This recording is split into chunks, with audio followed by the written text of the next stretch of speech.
fine, Joe. Good morning. Beautiful sunny morning. Not too bad. This time of year could be a heck of a lot worse. Absolutely. Yeah. For sure. But I know the city is ready just in case. Always prepared. It's like the Boy Scouts. That's right. A little bit of a lull here this time of year, but there are some things coming up that we should talk about. And most notably, of course, is the annual Martin Luther King Jr. breakfast on Monday. Yes, it's up at the Tyrrell Room. It's an annual tradition here in Quincy, and I think it's important we remember Martin Luther King's contributions to this country and what a special individual he was, and really a great example for anybody in public life and or somebody wishing to make change in government and society and how to do it. And what the beauty of him was, everything was in a nonviolent way. He's a remarkable American, and it's important we remember him. Sure. Can you talk a little bit about the featured guest speaker this year? I think it's, is it Woody? It is. The General? Yes. Yeah, I've met him a number of times. Remarkable. And I think he's 100 years old. It'd be 99 tomorrow, actually. Okay, all right. Oh, damn close. We don't want to make him too old. I like the round up. No, it's true. Remarkable achievement, certainly. Big time. And sharp, very sharp, and real decent man. I mean, I had the opportunity to meet him and chat with him several times, and a great American, truly. So, yeah, we're honored to have him and share some of his stories and experiences. And, again, it's the Tyrrell Room, but appreciate the committee putting things together. Yeah, it'll be, let's see, doors open 8:30. The event begins at 9. It's free for everybody to attend. And the guest speaker, again, is retired Brigadier General Enoch Woody Woodhouse. He was one of the Tuskegee Airmen. Really broke racial boundaries for black Air Force pilots back in World War II.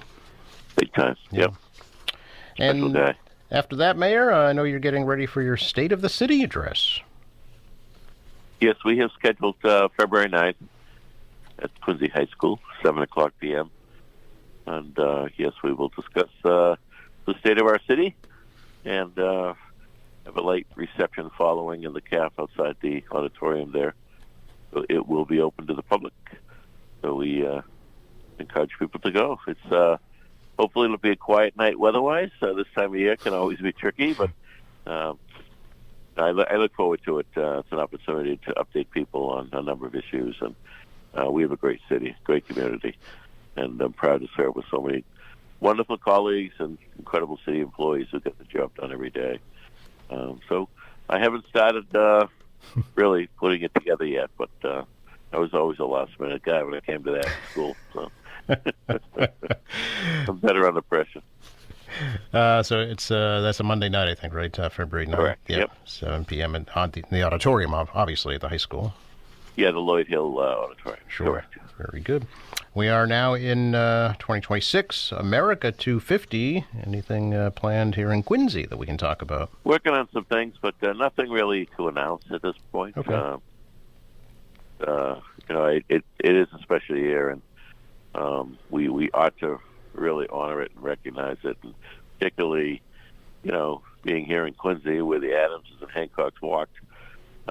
Pretty remarkable when you look back at the history. I don't know if you've caught any of it, the Ken Burns special on the American Revolution on PBS. I've caught some of the segments, but I haven't seen the whole thing.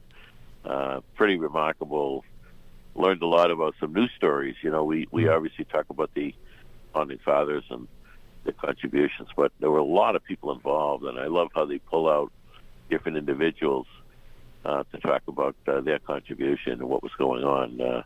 Pretty fascinating time. As I've said publicly a number of times, Joe, is that this is the first time in history the revolutionaries had everything to lose. Mm-hmm.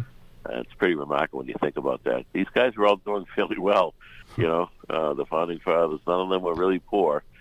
And, again, things didn't work out. They would have been probably hung. Obviously, their property seized, perhaps families murdered. they had everything to lose at that time, and I think it's pretty remarkable stuff. And they weren't perfect, and I know today people like to point out the flaws, but everyone has flaws. And when you think about that moment in history in the world, it's pretty remarkable, and we should honor it and recognize it and never forget. To that end, with the discussion about the Adams Presidential Center, any public gatherings planned yet to take some input from the Not community? Yet. Okay. Yeah, not yet. We're working on a framework for that, but we'll be talking more on that soon. Absolutely. Okay, we'll look forward to that. Mayor, can we have an update on the city's emergency management department? Understand some new leadership to talk about? Yes, I've named David McCarthy as the interim director. People know David as the former Ward 1 councilor. David was in a very high-end position with General Dynamics Security for many years.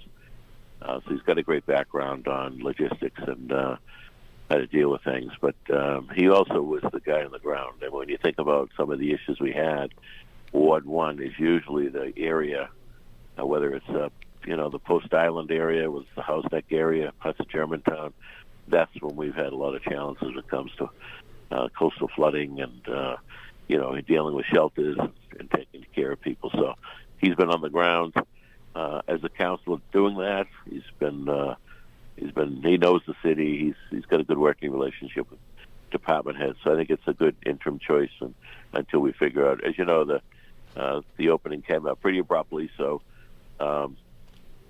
Dave's agreed to do it on the interim basis, and we'll see what happens. Okay, very good. That's effective immediately? Correct. Okay. And I know they'll be moving into the new public safety complex, is that right, along with the police and fire departments? Yeah, that's all part of things, the transition from the Coke complex over to 1C Street. And, this is I know we've talked a lot about this new building, but it really was a lot of thought put into this about the setup and the organization of it, the communications and the training rooms and the interaction between those departments, how important it is, and to have them all under one roof, particularly when we have challenges, I think is terrific. And so, yes, I know the police department has already begun physically moving, lack of a better term, boxes with evidence and files. And we're still working on the building. As you know, with any project, Joe, there's always a punch list. And this was a big project, so the punch list is lengthy.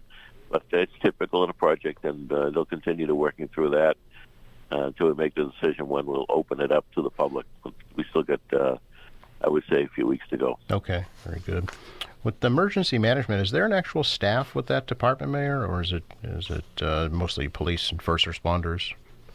Yeah, it's mostly police and first responders. Yeah. However, there is an assistant, actually a young man who graduated from Mass Maritime with a degree in emergency management. So there is a science to it all. There is regular paperwork and updating on plans and filings at NEMA and FEMA. And then there's a group of people over the years who get trained, volunteers, who get trained in assisting. So, for example, if you had to open a shelter, there's a number of people who've been trained in how to help and set that up. So it's a combination of city employees and volunteers when the time comes when you need them. Sure. Very good. Anything else we should let folks know about right now, Mayor? I don't think so. I'm just grateful we had a lot of rain over the weekend, washed all the salt away, and the evidence of any snow is gone. For now. For now, correct. It's still fingers crossed. Still got a ways to go, that's for sure. Absolutely. Thanks for your time, Mayor. Thanks, Joe. Have a good day. You too. Yep, bye-bye.